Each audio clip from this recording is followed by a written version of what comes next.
అందరి విషయంలో అందరం కలిసి ప్రార్థన చేసుకున్నాం. మహాగరుడ, మహోన్నతుడ, సర్వాధికారి, సర్వసృష్టికర్త, దయామయుడ, కరుణామయుడ, నిన్నాడు నిరంతరం ఎగరితిగల తండ్రి, మీ ఘనమైన నామమునకు స్తుతులు స్తోత్రాలు చెల్లించుకుంటున్నాం. ఉదయకాల సమయంలో నీ వాక్యమును ధ్యానించగలిగే శక్తిని బలము మాకు అనుగ్రహించి మమ్మల్ని సజీవులకు నుంచి విధానం బట్టి మీకు వేలాది స్తుతులు స్తోత్రాలు చెల్లించుకుంటూ ధ్యానించబో వాక్యముల ద్వారా మమ్మల్ని బలపరచమని, నీ సారూప్యతలను మమ్మల్ని మార్చమని ఈ మామలను మా రక్షకుడు వచ్చి కృష్ణ సేనామని అడుగుకుంటున్నాం తండ్రి. ఆమేన్. పాపాల సంద్రమందున పయనించు వేళలో పాషాణ మనసు మార్చి పరిశుద్ధిని చేసావయ్యా. పాపాల సంద్రమందున పయనించు వేళలో పాషాణ మనసు మార్చి పరిశుద్ధిని చేసావయ్యా. ఏ రీతి నీరు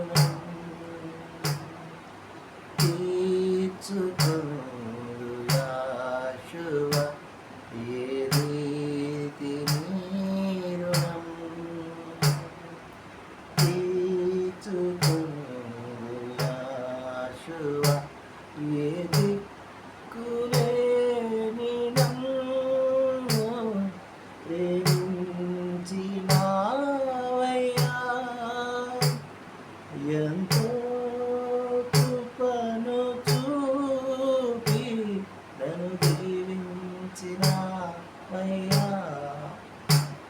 ఏ రీతి నీరు తీర్చుకొను యాషువ. యోబు గ్రంథము 16వ అధ్యాయము 10వ వచనం నుంచి మనం ధ్యానించుకుంటూ ఉన్నాం. యోబు అతని స్నేహితులతో ఇలాగ ఉంటున్నాడు. జనులు నా మీద తమ నోరు తెరుతురు, నన్ను తిట్టి చెర మీద చెంప మీద కొట్టెదరు. ఎలోహీం నన్ను దుర్మార్గులకు అప్పగించి ఉన్నాడు, భక్తిహీనుల వశమున నన్ను ఉంచి ఉన్నాడు. నేను నెమ్మదిగా నుంటిని, అయితే ఆయన నన్ను ముక్క చెక్కలుగా చేసి ఉన్నాడు. మెడ పట్టుకుని విదిలించి నన్ను తుత్తినీలుగా చేసి ఉన్నాడు. ఆయన బాణములు నన్ను చుట్టుకొని ఉన్నాయి, కనికరము లేక నా తొండులను పొడిచి ఉన్నాడు. కన్నం మీద కన్నము వేసి ఆయన నన్ను విరుగుగొట్టి ఉన్నాడు. నా చర్మము మీద నేను గోనె పట్టు కూర్చుకుంటుని, నా కొమ్మును ధూళితో మురికి చేసి తిని, నా చేత బలాత్కారము జరగకపోయినను, నా ప్రార్థన యథార్థముగా నుండి నన్ను ఏడ్పు చేత నా ముఖము ఎర్రబడి ఉన్నది. నా కనురెప్పల మీద మరణాంధకారము నిలిచి ఉన్నది, భూమి నా రక్తము కప్పివేయకుము. నా యొద్ద విరామము కలగకుండునుగాక, నా మొరకు విరామము కలగకుండునుగాక. ఇప్పుడు నాకు సాక్షి అయిన వాడు పరలోకములో ఉన్నాడు, నా పక్షముగా సాక్ష్యము పలుకువాడు పరమందున్నాడు. నా స్నేహితులు నన్ను ఎగతాళి చేయుచున్నారు. నరుని విషయమై ఎవడు ఎలోహిం వారితో వ్యాజ్యం మాడవలెను?